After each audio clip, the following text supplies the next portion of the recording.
Durante muitos anos, acreditava-se que as histórias de Sandman, escritas pelo Neil Gaiman, eram uma daquelas obras simplesmente impossíveis de ser adaptadas para qualquer outra forma de linguagem artística que não fosse aquela para qual foi originalmente concebida, os quadrinhos. A primeira vez que eu ouvi falar em Sandman foi por volta de 2009 ou 2010, quando a Panini estava relançando aqui no Brasil a obra original do Neil Gaiman em edições definitivas. E eu cresci ouvindo dizer que Sandman era uma das melhores, mais icônicas e mais importantes histórias já criadas em toda a história dos quadrinhos. Porém, eu levei muitos anos até finalmente conseguir comprar a primeira edição da coleção definitiva do Sandman lançada pela Panini. E até hoje eu só consegui comprar e ler de fato o primeiro volume mesmo. Os outros que vieram depois eu ainda não tive a oportunidade de adquirir porque cada um custava em torno de 150, 200 até 250 reais e eu não disponho dessa condição toda nem tenho o superpoder de imprimir dinheiro. Mas fato é que eu li esse primeiro volume de Sandman, que compila em torno das 20 primeiras edições das revistas originais, e eu fiquei impressionado com o que o Neil Gaiman e o ilustrador Dave McKean conquistaram aqui. Pra mim, ler Sandman não foi só acompanhar uma narrativa interessante, conhecer personagens complexos e adentrar num mundo fantasioso bem construído. Pra mim, ler Sandman foi também uma experiência que se assemelhava, de fato, a um sonho, a um sentimento de obnublação, tipo quando você tá acordado, mas o sono começa a te pegar e você começa a cambalear, quase apagando, mas ainda lutando pra se manter de pé, e aí começando a ver as coisas meio turvas, meio dispersas, se nublando. A própria aparência do Morpheus, o Rei dos Sonhos, refletia isso. A maneira com que o Dave McKean desenhava o personagem era meio como se ele estivesse constantemente se apagando, se dissipando em meio ao cenário à sua volta, se espalhando tanto quanto os seus cabelos avoados. Além disso, para ajudar a alcançar esse efeito de obnubilação, a concepção visual da narrativa se mostrava fundamental ao brincar com recursos gráficos que, a princípio, me parecem ser possíveis só na linguagem dos quadrinhos mesmo. A forma com que os quadrinhos se enfileiravam de maneiras diferentes, os balões de fala com cores e fontes diferentes para cada personagem, as páginas se virando e a sequência de quadros se retorcendo para dentro de si, etc. E não menos importante, o texto do Neil Gaiman era complexo na forma com que ele construía aquele universo fictício, mas também era dotado de uma empatia ímpar, me fazendo ficar tocado pelo que acontecia com os personagens, até com os coadjuvantes mais terciários várias vezes ao longo da narrativa. E pra mim, enquanto eu lia Sandman, eu pensava várias vezes que talvez um cineasta perfeito para comandar uma adaptação daquilo seria o David Lynch, um cineasta cuja carreira toda frequentemente lida com essa atmosfera que remete à lógica ou à falta de lógica de um sonho, onde tudo parece meio nebuloso e disperso, mas ainda assim composto de empatia e sentimentos inegáveis. Pois agora, depois de assistir aos 11 episódios da série de Sandman lançada pela Netflix a partir dos quadrinhos do Neil Gaiman, a sensação que eu tenho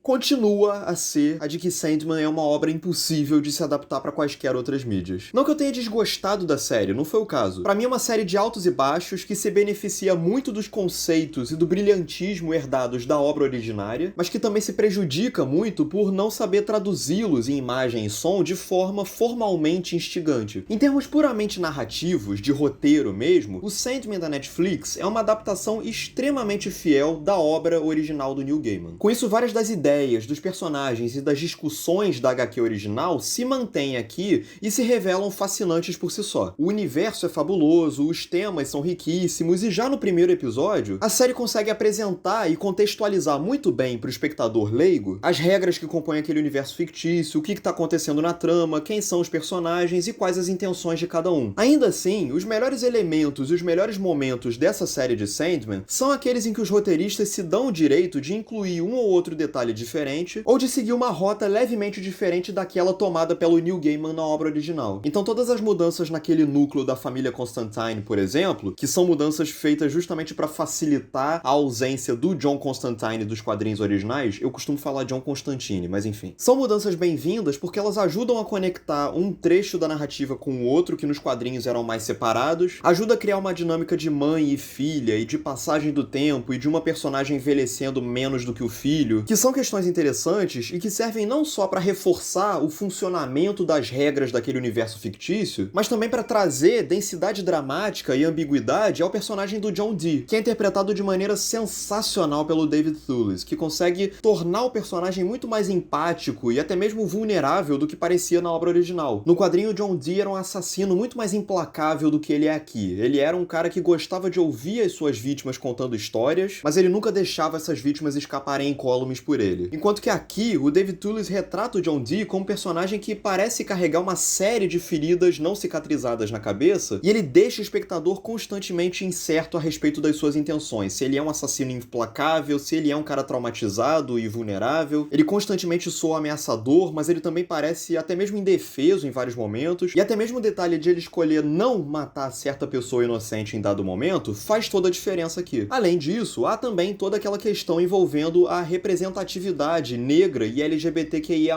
aqui nessa série, que é uma questão de representatividade extremamente bem-vinda e bem executada aqui na série. Você sente que todas as mudanças étnicas feitas aqui são todas justificáveis. Não há nada na narrativa dos quadrinhos originais ou da série que torne indispensável que aqueles personagens sigam todos brancos e heterossexuais. Então, quando eles ressurgem em cena aqui, adaptados como negros ou como LGBTQIA+, você sente claramente que as mudanças fazem sentido e que qualquer acusação de forçar uma agenda que tenha rolado na internet não passa de puro racismo e LGBTfobia e até mesmo misoginia em alguns casos. Sem contar que as atrizes que interpretam a Morte, a Rose Walker e a Unity Kincaid são todas ótimas e defendem muito bem os seus respectivos papéis aqui. Fora isso, naturalmente há também o fato de que a série se beneficia muito do fato de que, assim como nos quadrinhos, aqui se trata de uma obra dividida em vários capítulos. Então ela já parte com a vantagem de poder aproveitar a estrutura episódica dos quadrinhos. Inclusive, pra mim, Sandman é uma série que se revela muito mais interessante nas situações específicas que compõem a narrativa geral. A passagem pela cafeteria, a Morte andando pelas ruas, executando a sua função, o Morpheus voltando a um bar pra conversar de 100 em 100 anos com um ser humano que é imortal. A série é muito mais interessante nesses acontecimentos e fragmentos específicos do que na narrativa grandiosa de um modo geral que os interliga e os percorre. Mas não menos importante é perceber como a série toma algumas liberdades com relação à estrutura dos episódios e a maneira com que um leva ao outro, que são liberdades que não só fazem todo sentido, como ajudam a conferir uma coesão e uma unidade temática a todos eles, pelo menos bastante para eles funcionarem dentro da lógica da série em si. O que culmina naquele que, pra mim, é disparado o melhor episódio da série, que é o sexto, O Som das Suas Asas, que é um episódio todo focado no conceito de mortalidade e que é simplesmente sensacional. Ele lida com a ideia e com a aplicabilidade da morte de uma maneira extremamente adulta, e ele conseguiu me despertar uma série de insights enquanto eu assistia a ele, que são insights interessantíssimos e que nunca tinham me ocorrido. Sim, é claro que já passou pela minha cabeça a ideia da vida eterna, se eu ia gostar realmente da hipótese de viver pra sempre sem limites. Mas o que esse episódio faz é ir além desse questionamento inicial. Ele propõe coisas como a função da morte, a aleatoriedade da morte, como que a morte vai se alastrando pela sociedade sem que exista uma lógica, um padrão pré-determinado. Então ela pode colher desde pessoas boas a pessoas más, desde velhinhos até crianças. A gente tem essa ideia de que a morte no fim da vida é mais esperada, mas a gente também esquece que logo na infância mesmo, na primeira infância, ela também já é possível, factível. A morte pode chegar e tomar uma pessoa desse plano terrestre e levar para um outro plano num momento completamente inesperado, sem quaisquer explicações. Ela simplesmente sentiu que aquele era o momento necessário para executar a sua função. E não dá para simplesmente odiar a morte. É claro que a morte é uma coisa triste para os que ficam, mas a série reconhece o papel da morte. Ela reconhece que é possível enxergar não necessariamente uma coisa boa, não é ficar feliz com a morte, mas é sim entender que ela faz parte da vida, entender que ela tá aí à espreita a qualquer momento e que ela não é uma imagem sombria, de capa, com uma foice. Ela pode ser uma mulher simpática, carismática, bem-humorada, como é aqui nessa série. E esse episódio faz uma coisa interessante, que é pegar duas edições da história original, essa da morte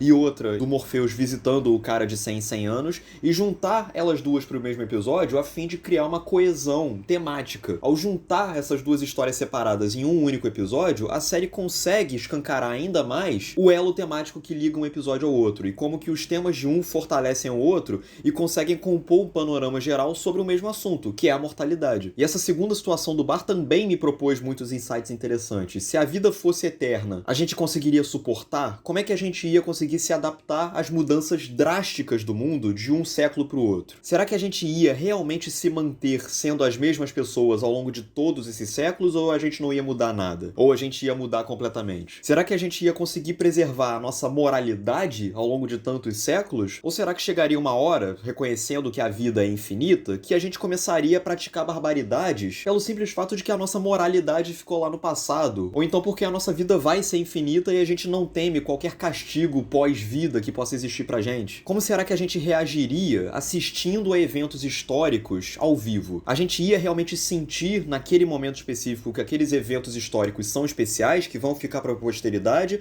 Ou será que ia ser só mais um dia comum? Que a figura do William Shakespeare ali no mesmo bar que eu ia ser um negócio fantástico pra mim? Do tipo, nossa, eu tô com o William Shakespeare aqui no bar. Ou será que o William Shakespeare naquele contexto ia ser só mais um cara qualquer? É um episódio extremamente ambicioso que discute assuntos profundos e que explora as nuances de cada um deles. Ele não fica limitado a superfícies ou a maniqueísmos. Não, ele vai realmente na cerne das questões e faz o espectador ter uma experiência ainda mais ativa, convidando ele a pensar junto com o episódio. É claro que vários dos méritos desse episódio específico e da série como um todo são méritos que não surgem propriamente da série em si, mas sim são trazidos lá dos quadrinhos originais. E é aí, infelizmente, que começam justamente os problemas que eu tenho com essa série de Sandman. Porque, como eu falei, são discussões que são muito interessantes graças ao roteiro em si, que foi herdado dos roteiros dos quadrinhos originais. E quem costuma assistir aos meus vídeos ou conversar comigo pessoalmente sabe que eu venho desenvolvendo um problema cada vez maior com obras que resumem todos os seus méritos e todas as suas discussões ao roteiro em si, e que não criam, não imaginam muita coisa visualmente ou sonoramente, ou seja, em termos de linguagem audiovisual. Quem me conhece pessoalmente ou assiste aos meus vídeos já deve estar de saco cheio de me ouvir falando que o fator determinante para o sucesso ou para o fracasso de uma obra cinematográfica ou televisiva não é o roteiro em si. Sim, o roteiro é importante, mas ele é o passo 1. Quando a gente assiste ao resultado de um filme ou uma série que está pronta, o que está ali na tela não é só o roteiro, mas sim 1 milhão de elementos de linguagem que vieram depois da etapa do roteiro, que vão desde direção de fotografia, figurinos, direção de arte, atuações, captação de som, posteriormente montagem, mixagem, edição de efeitos sonoros, enfim, uma série de elementos de linguagem audiovisual que são coordenados por um diretor ou por uma diretora e que estão ali presentes para fazer a obra existir muito além de um roteiro. É completamente diferente da linguagem escrita, literária, onde o conteúdo ele é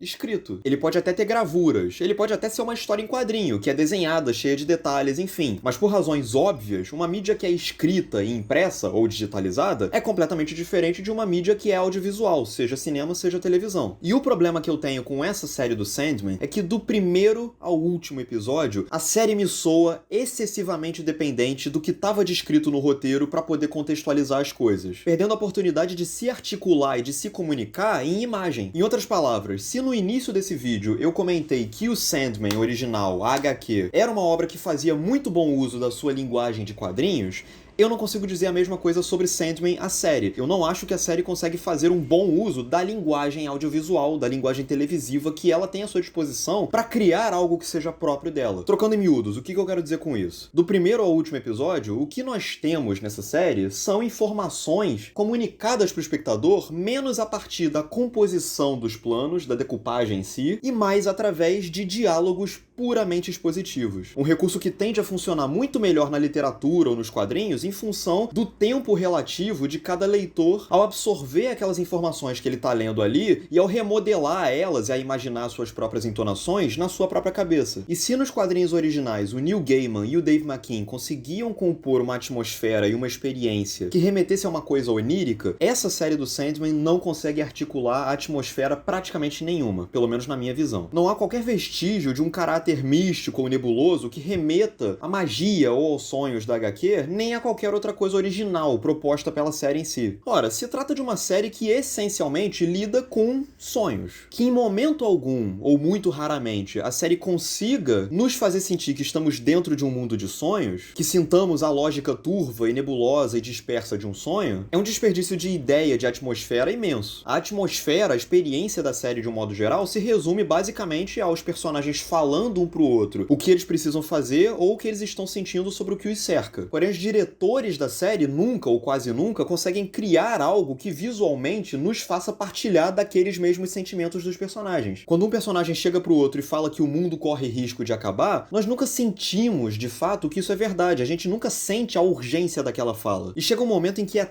tanta exposição atrás de tanta exposição comunicada para o espectador de forma preguiçosa que o ritmo da série acaba se perdendo. E tem alguns episódios de Sandman que são simplesmente chatos. Eles provocam o sono, mas não por um motivo voluntário, consciente dentro de uma proposta onírica, e sim por acidente. E há vários momentos em que a série soa excessivamente fria e mecânica na forma como ela apenas copia e cola as situações que estavam nos quadrinhos. O episódio dos colecionadores de cereais, por exemplo, é tão automático que o perigo e o bizarro da situação nunca são sentidos, ou pelo menos não com a intensidade ideal. Todos esses problemas podem ser resumidos, em maior ou menor grau, na própria abordagem, na própria caracterização conferida ao Morpheus, que é um personagem que eu custei muito a engolir aqui, mas que depois me desceu bem melhor, embora eu continue a acreditar que as ressalvas que eu tive a ele no início eram justificadas. Se na HQ havia um misticismo ao redor do personagem que fazia mais do que jus ao conceito dele, os cabelos esvoaçantes, os olhos totalmente pretos, os balões de fala pretos e datilografados numa fonte estranha, recursos esses obviamente facilitados pela linguagem dos quadrinhos, aqui na série ele é um ser humano tão comum e tão desprovido de misticismo ou lógica onírica que, quando ele começa a falar tudo que é místico, ele soa como um jovem fazendo cosplay do material original, sem nunca conseguir de fato replicar ou comunicar o aspecto solene das suas falas. Por outro lado, a atuação do Tom Sturridge foi me ganhando bastante com o tempo. Ele não só consegue fazer jus à complexidade do personagem na obra original, como ele também consegue adicionar camadas novas a ele. Ele é determinado nas suas ações mais extremas e necessitadas, mas ele também é sensível à dor dos que sofrem com elas. Ele é extremamente solene, fala de um modo grandioso e distante da humanidade, mas isso não impede ele de ter um tato social básico, que o ajuda a se portar no meio dos humanos. Ele é totalmente consciente dos seus deveres e conhecimentos, mas ele também hesita ao aplicá-los e ao descobrir coisas novas. Enfim, é uma versão do Morpheus que eu não curti muito a princípio, mas que me conquistou o suficiente com o tempo. Então, no fim, Sandman é uma série cujos méritos muitas vezes me pareceram